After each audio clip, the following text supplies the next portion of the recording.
उपहास की जिसको आप शुरू से उड़ा रहे, कुछ नहीं कर पाए तो आपने विरोध करना शुरू किया, और विरोध करते करते आज मुझे अच्छा लगा कि आपने अपनी स्वीकृति भी दे दी कि हाँ अच्छा काम हुआ, अच्छी व्यवस्था हुई। ऐसे ही मोना जी ने भी किया, तो लोग विरोध कर रहे थे, फिर उन्होंने उसके बारे में तमाम प्रकार की बातें की। आज उन्होंने कहा कि इंफ्रास्ट्रक्चर का काम तो अच्छा हो। अच्छा, अच्छी बात है, क्योंकि काम हुआ है तो लोग बोलेंगे भी, क्योंकि लोग तो उन्हीं मार्गों से चल रहे हैं, सभी लोग चल रहे हैं। महोदय, प्रयागराज कुंभ के बारे में अनेक दुष्प्रचार किए गए, और दुष्प्रचार के अनेक माध्यम है। मैं पहले कुंभ के बारे में ही कहता हूँ। कुंभ के बारे में जो बहुत सारी चर्चाएं यहाँ पर हुई हैं, और सभी मान्य सदस्यों ने भी इस बात को यहाँ पे उल्लेख किया, जिसमें वेदों की परंपरा से परंपरा आती है। ऋग्वेद में भी इसका उल्लेख है कि कुंभ समारोह सुधाम पिबेत, यानी हम उस कुंभ में रखे अमृत को पीकर आत्मा को आनंदित करें। अथर्ववेद में भी इस बात का उल्लेख है कि ऐसा गंगा या कुंभे, यानी यह गंगा जल एक कुंभ एक घड़े में संचित है, यानी अमृत के रूप में उसकी तुलना की गई। और आज से 5000 वर्ष पहले रचा गया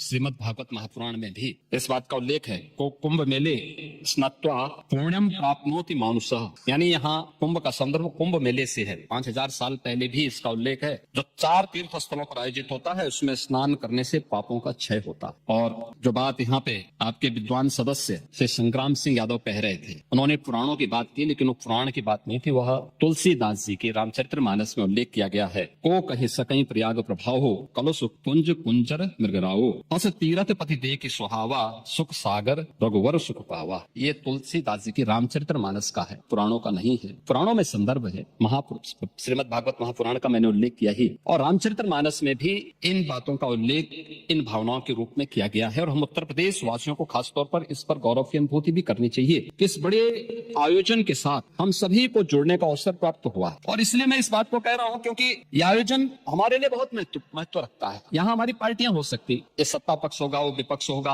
अलग अलग पार्टियां होंगी। उत्तर प्रदेश से बाहर हम जब जाएंगे तो उत्तर प्रदेश वासी के रूप में लोग हमें हमारी पहचान देते हैं। अच्छा काम करेंगे, सम्मान मिलेगा। एक भी व्यक्ति यहाँ के नाम पे गलत काम करेगा, यहाँ की सरकार गलत काम करेगी, तो उसके यहाँ पर भले ही हम उस गलत काम को कितना भी सपोर्ट करें, लेकिन बाहर जनता हमें नहीं बख्शने वाली, इस बात को रखना। और 2017 के पहले उत्तर प्रदेश के अंदर की छवि यही थी। और केंद्रीय प्रदूषण नियंत्रण बोर्ड ने भी, जिनके नाम पर खबर है, उन्होंने भी 12, 13 या 15 जनवरी की रिपोर्ट में इसकी मात्रा को 2000 या उससे कम पाया, यानी 2500 से कम ही पाया है।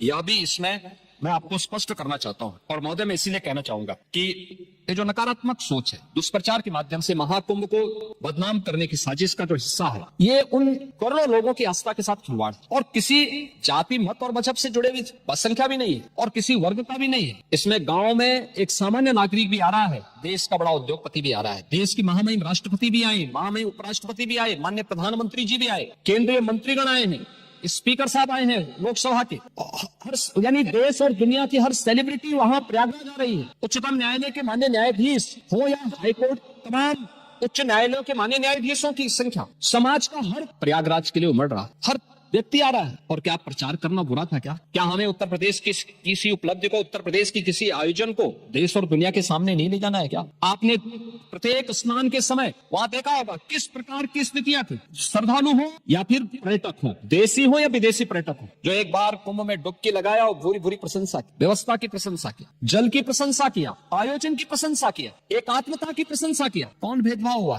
कौन तुष्टिकरण हुआ? कौन सा तुष्टिकरण है? कौन सा तुष्टिकरण इसने? ये तुष्टिकरण नहीं, 56 करोड़ लोगों के आने का संतुष्टिकरण है, भारत की संतुष्टिकरण है, दुनिया का संतुष्टिकरण है। ये बातें इस बात को एहसास कराती हैं कि भारत की ताकत का एहसास दुनिया कर रही है, और उत्तर प्रदेश की ताकत का एहसास पूरा भारत कर रहा है कि हाँ, उत्तर प्रदेश इतने बड़े आयोजन को कर सकते। इस आयोजन के साथ जुड़ने का सौभाग्य उत्तर प्रदेश वासियों को प्राप्त हो रहा है, और उत्तर प्रदेश में भी केवल प्रयागराज इस आयोजन को कर सकता है। यह सौभाग्य उत्तर प्रदेश के अंदर प्राप्त हुआ। मुझे अभी पिछले सप्ताह वाराणसी जाने का अवसर भी प्राप्त हुआ, और वाराणसी मैंने देखा पिछले 1.5 महीने से लाखों की संख्या में श्रद्धालु आ रहा है। लेकिन वाराणसी वासी भी खुश हैं। अरे साहब, देश भर से लोग आ रहे हैं, काशी में वर्ष भर से लोग आते हैं, लेकिन लाखों की संख्या में हर दिन हो, मुख्य मुख्य आयोजनों में होते थे, लेकिन लाखों की संख्या में अभिभूत होकर के जा रहा है। उत्तर प्रदेश के बारे में एक नई धारणा लेके जा रहा है, लगातार लोग आ रहे हैं। अयोध्या धाम में वही स्थिति है, लोग बड़ी संख्या में आ रहे हैं, बड़ी श्रद्धा भाव के साथ अयोध्या के साथ जुड़ रहे हैं, और अयोध्या के साथ जुड़ रहे हैं तो आध्यात्मिक रूप से पुण्य के भागीदार भी बन रहे हैं, लेकिन साथ साथ यहाँ पर आर्थिक समृद्धि का द्वार भी खोल रहे हैं। आप मुझे बताइए कि जो स्थानीय स्तर पर आ रहा होगा वो ठीक है, हमने भंडारे के आयोजन किए। पांडे जी, मैं एक बात बताना चाहूंगा, आपके माननीय सदस्य कह रहे थे कि लोग भूखे रहे। ये हिंदुस्तान है, सनातन धर्म के आयोजन में कोई भूखो नहीं रहता, कोई भूखो नहीं रहता।